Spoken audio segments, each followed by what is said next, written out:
Previously on the Beige Beast, we found a motorhome in a barn. Our first attempt to drive it home ended with police encouragement, but eventually we made it and spent the next couple months fighting rat poo and fixing things like the roof.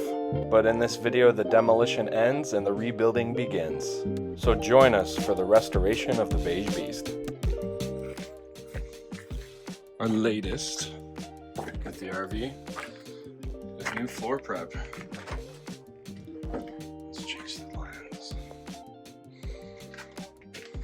So, bare subfloor, but needs painting because of how much rodent activity was, let's call it staining the wood. So, Kason, my oldest, took this upon himself to paint with his friends.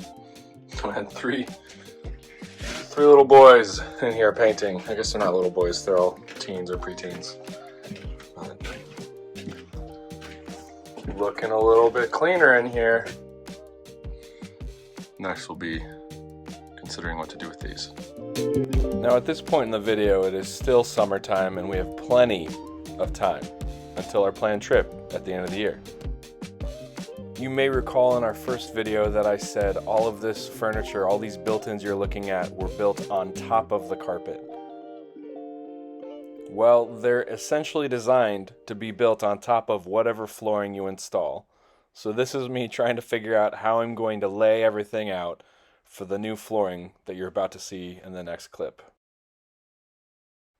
I was super fortunate to have really dear friends who had spare bamboo flooring sitting around. And this is floating flooring, so I didn't have to attach it to the subfloor. And this RV is designed so that it has a plywood subfloor with an aluminum floor below that. So it's actually really weatherproof. But that's the bamboo floor you see there in those boxes, and this is the progress we've made so far.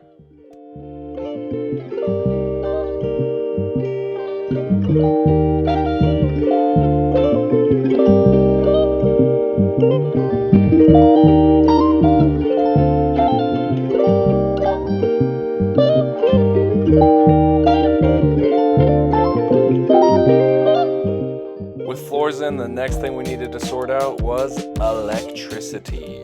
Also, we're only like a couple months out until our planned trip. Let there be light.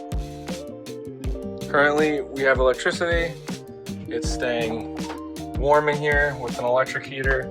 We haven't loaded it with propane yet, so I don't know if our propane is good, but we have tested the water. The water works. Maybe I'll video some of that. And there's a couple things left to do on the inside, namely finish tearing out this carpet. I'm not excited about this. And I also see that we're forgetting to close vents. Shoot. We also have a problem over here though. As you can see, I put two catch bins down. This AC seal was leaking. When we did the roof, there was this metal lip on top of the roof that we could not fully get to. And so what I'm assuming is there's some sort of foam seal up here and it's no longer as squishy as it once was, because I was catching quite a bit of water on this brand new floor that we installed. But yeah, we're close. We're very, very close. It's probably my most dreaded project, getting this. And I have to get the toilet out first, and probably can't see, there's a bolt way up there. It took me way too long looking on YouTube to find that there's a bolt right there. There's some sort of bowl. I think you have to lift the seat. Yep, there's some bolt between the floor and the toilet in there. Oh my gosh, what a janky way to do it. So this will be fun.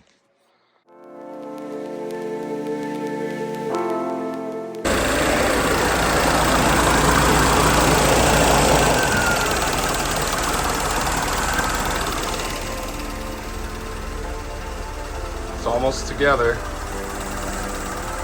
Got a couch, but we also, the reason it's not fully together is because we have a leaky AC. The one that actually works is leaking, so I'm gonna delete that. Tired of catching water on a floor I just installed. But we're close. T-minus like 2 weeks, and we're taking this out for the very first time, so it just needs to be buttoned up. Which is why we're sorting the thing that makes it move. Yeah. This is fun. I got it out. RV's a mess. Little sneak peek at some of the upgrades. Kind of smells because I opened up the poop tank. But put this down because found yet another. See that little water droplet? This whole vent's leaking. It's kind of a never-ending battle, but I wanted to show this cabinet, which I also broke in the process, is a perfect example. See how carpet goes back under cabinets, under walls? That's what I've been battling this whole time. But the last of the carpet is out. So atmospheric rivers are super helpful at helping you identify leaks in your RV roof, and we're down to 1. But largely all the roofs are fine. All the roofing is fine, which is kind of miraculous. So maybe the next time I walk through here, it'll be tool-free. But I kind of doubt it, because I mean, we just got so much going on in here. All right. Now, a couple things to point out. This RV came stock with a forward and rear AC. RVs can run on 120, but they also have a 12-volt system. 12-volt is essentially the same as a car. So these RV ACs, they never run unless you're actually plugged into shore power, or whatever you want to call it, plugged into a 30-amp service outlet, so that you can actually run these ACs. And the one that I just removed actually worked. However, it was leaking. The one in the back, it was not leaking, but it didn't work. We live in the Pacific Northwest. We just experienced this crazy atmospheric river. We were flooded. This is a photo of our bridge. And we don't really need AC that much. So we decided to delete it and put these vents on top that had exhaust fans. Because even if we are going to take it out in the summer and it's warm, we almost always go camping by a lake or a river. And if the kids are warm, they can just go jump in the river, go cool off in the lake. And at night, we just open everything up and exhaust it. It's literally what we do with our actual house. So our house doesn't have AC, and I guess we're deciding not to have AC in our RV. And these spots that you see me touching up on the roof, those are where the AC actually overhung its mount. It was bigger than the little hole it went through, so we had to go back up and touch up the roofing areas that the AC had covered up, preventing us from painting it. And yes, that is new roofing up there that's already weathered, looking from pine needles and sap and all the things that make the Northwest wonderful. Yeah, this is the final roofing touch up, and after this, I mean, at least at the time of filming this, I have not found any other leaks, atmospheric river or not. So hopefully it stays that way. The atmospheric river also showed me that there were a couple exterior components that needed touching up, things that I hadn't gotten around to. We're getting historic rain, it's flooding, and I'm going to patch up some of the ghetto-ness that I quickly did to fix both the water heater and this. Before I do that, let's go over the fix here. So for whatever reason, the entire anchor for this awning was just bolted through this fiberglass skirt right down here. So fiberglass was holding up the entire structure. Over here, it's a different construction. I'm not really sure how it makes any sense, but there's metal behind this bracket in the fiberglass skirt, and there isn't any in the back one. So maybe that metal broke off, and then the fiberglass was fully supporting it, but I just cut the fiberglass. The shell of the RV continues past this skirt right here, so it's all watertight. This is our upgraded tankless water heater, and yeah, I really ghetto-ly filled in some foam. What we're going to do is cut the foam, and I'm going to use the old hot water heater cover, just water heater cover. The water isn't already hot. It's kind of a pet peeve, and I keep screwing it up. The old water heater cover is going to go over top of it, so it'll be kind of like a stealth upgrade. But I just needed to make things watertight before, the atmospheric river which is about to dump on me right now. Oh my gosh.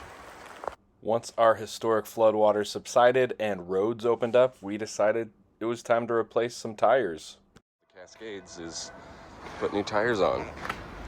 These are 15 years old. So fortunately, there is a tire shop that will actually do this. There's a lot of debate about whether these are normal tires or commercial tires, and after researching them,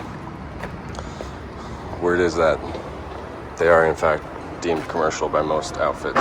But since they're on a residential, quote-unquote, vehicle, recreational vehicle, I guess there's some sort of weird loophole, and they will install them still. I don't have to go to some sort of like commercial mechanic or tire fitter or whatever. But finding these tires was a nightmare. They're the weirdest size ever. 8R 19.5. Fun. I don't actually own a jack strong enough to lift this thing off the ground, so obligatory service center shot.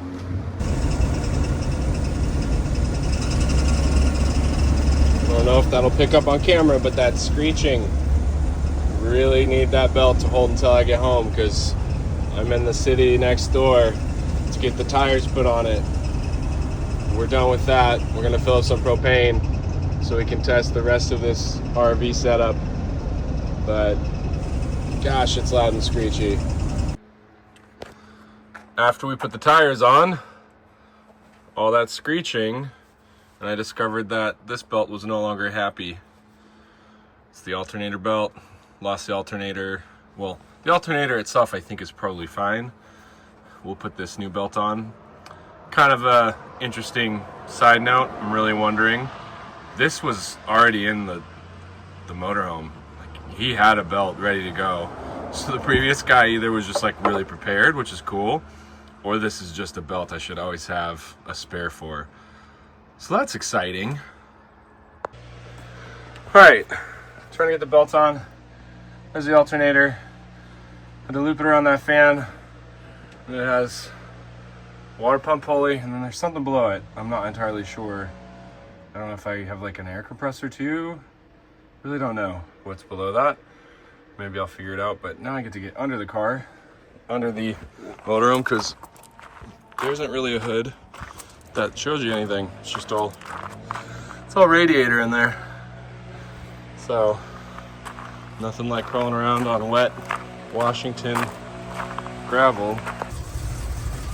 Well, we just fired her over with the belt. I don't hear screeching. That's good. Very cold-blooded old beast. I'm gonna take a reading, see if the alternator's producing juice. Hold on. See if I can do this one-handed. Alternatoring. Before it was at 11.7. Oh, cold-blooded. Just took her for her first dusk test drive, and even the marker lights look like they're working. Couldn't tell if the tall or the up top ones were working or not. I need to figure that out. I have a tail light. Okay, I gotta figure that. Those markers are working. Either side is not. That marker's working. That marker's working. I mean, sounds pretty hot roddy. It's kind of weird to have a motorhome that sounds like a hot rod, but it's cool. Let's go see. Hey, all the markers up front work. That's kind of shocking. Cool. Pretty quiet from the outside, kind of noisy on the inside, but first test drive with fuel injection. Sounds pretty happy. It's hard to show up on camera, but that is looking way nicer here. Maybe if I go further back, you can see the line where it gets all splotchy. Fiberglass, we're gonna deep clean it thanks to Case Man, and then we're gonna do a buff wax and bring the original beige luster back, because we like the really ugly beige, right? If it looks clean, yeah. If it looks clean, you don't want to paint it. You don't want to paint it bright orange. I mean, Yeah, that's hard. It's just huge. with only about a week to go, we had way too much to do. I realized there actually was still some carpet left, and yeah, we couldn't have that. This carpet was a biohazard. Like, it was bad. But so were the seats, and I don't know. We had to keep those. The state of the RV. See that awesome tarp up there? Yeah, we had to fix something else. And now we are carpet free. I just decided to put bed liner on it. So today we're installing seats. I'll show you the rest of the RV because we are T-minus a little more than 48 hours before we need to be game on. So, you know, everything's pretty much put back together except for, you know, a couple things. Oh, and that, and that, and that. All right, I guess I should get to work. With only 2 days left, I was starting to question my decisions, my life choices, and I was also starting to wonder whether or not I'd get everything done in time to take this thing on a trip. I was also wondering what we were going to do about these stupid seats because they're custom built, they have a custom pedestal, they swivel and rotate, and they fit the space perfectly because they were designed to do so, and it's not like you can just go on Amazon and find new seats. So we plan on putting seat covers on them, but even that has been hard to find. There was plenty of other stuff to worry about.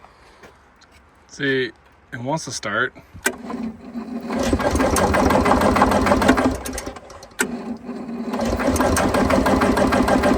But it doesn't catch. And I don't hear a fuel pump on. So I'm pulling it apart. And I'm going to replace the fuel pump. And see what that does. I didn't think it was going to fire up, so I wasn't filming. But I guess this works now.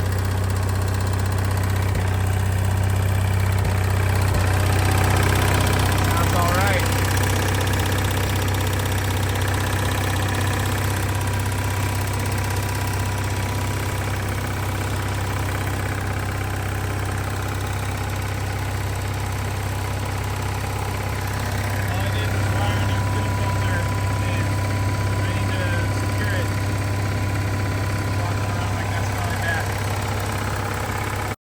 At this point, we're close. Just got the seats in. We bolted down the 2 seats on either side of this little tabletette. We have these cushions and this table and everything ready to go. And I'll show you in a second the floor, but we have some stuff pulled apart, like this oven or stovetop, because we have a gas leak. And that's bad. Don't want that. We also set some tile in the bathroom and in the entry step, and we had everything working power-wise, but now this little power unit doesn't want to work. But it's fine. We got like 48 hours till we need to actually depend on this thing. So that's good. I went to test the propane, and it smelled real bad, and you know, it's always good to actually complete the routing of your piping. I just forgot I hadn't done that since it had been quite a while. Oh, and something's mad at me now. Gosh, that thing goes off all too often. I'm going to disable it because I don't even think it does anything useful. We're gonna see about pulling this microwave out because there's something wrong electrically on this side of the RV. This doesn't work. I just popped a fuse on this. The furnace doesn't work, but I guess the furnace on this side doesn't work either, but either way, we're pulling it apart.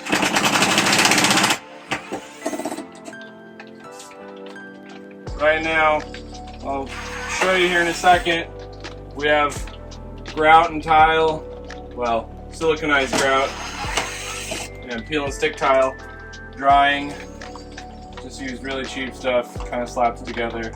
Certainly not my absolute best work, but it's in the areas that are going to get the most used and abused. So I'm not particularly concerned about making it look beautiful.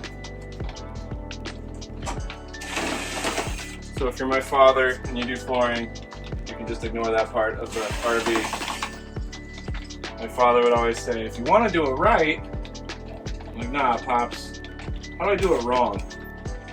It turns out his dad said it to him, and I bet his dad said it to him, and so on and so forth. It's a fun little family tradition. I'll probably say it to my kid one day, if I haven't already done it. One other thing, we've been seriously considering the name the Millennial Falcon, but instead of Falcon, actually we're considering the Millennial Eagle. If you've ever watched Spaceballs,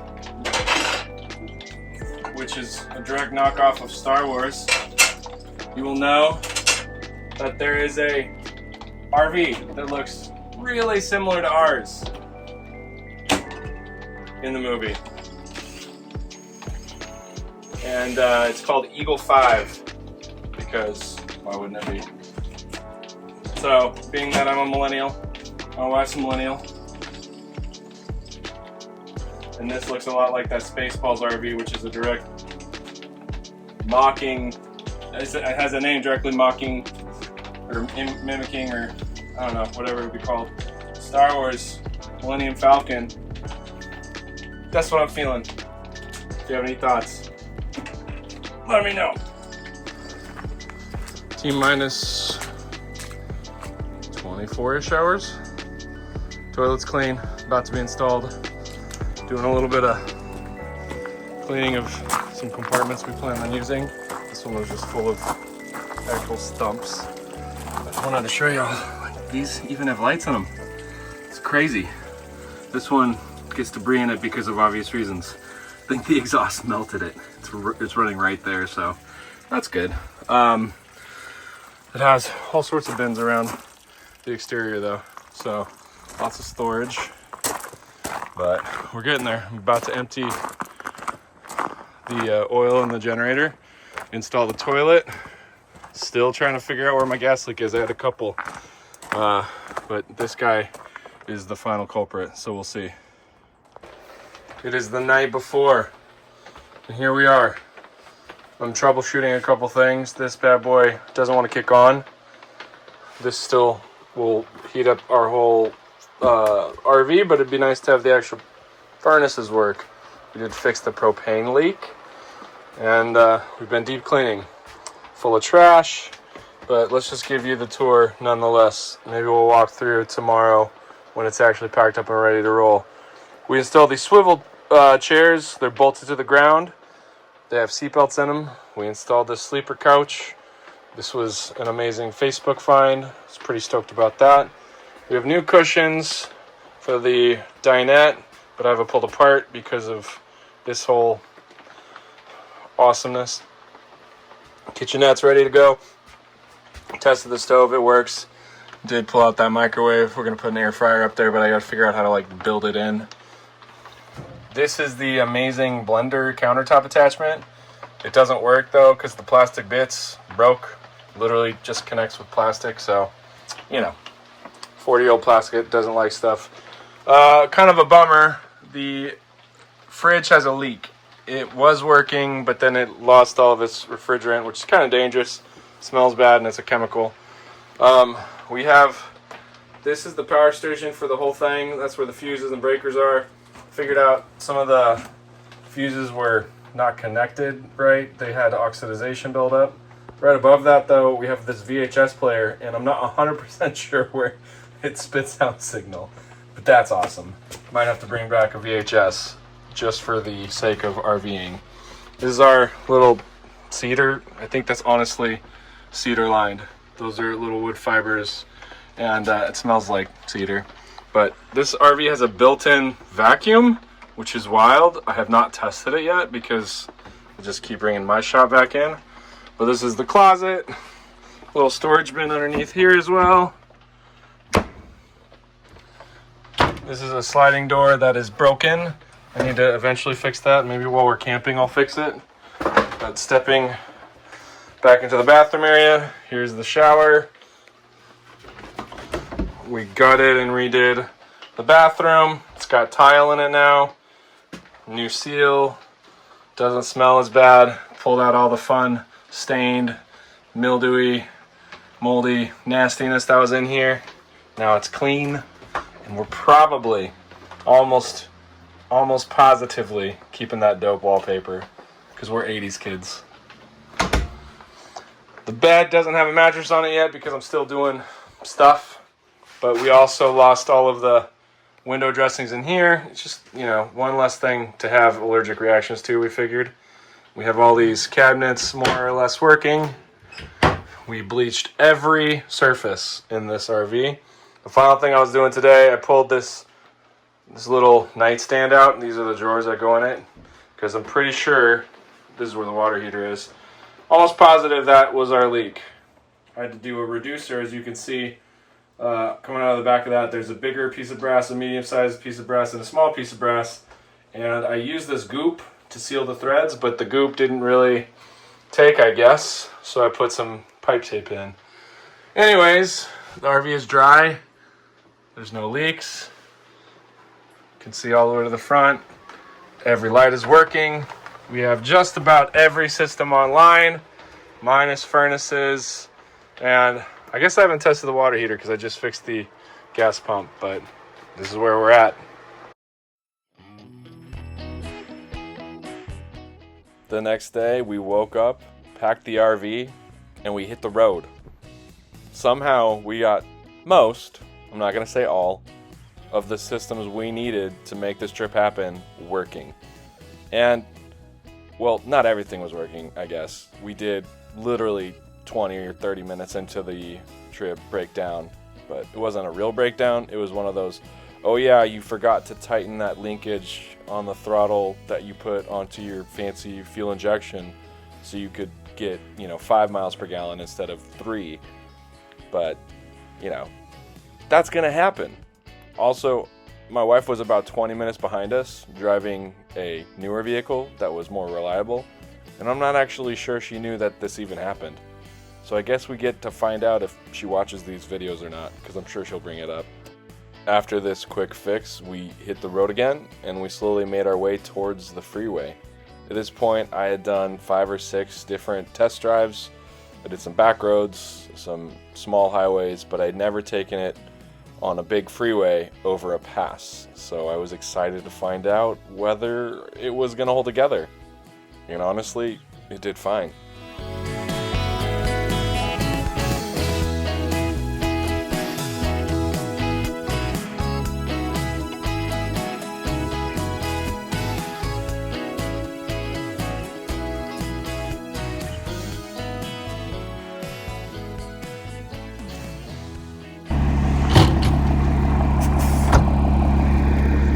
My dog's in there. I'll get her out once you're all hooked up. Okay. She's cold.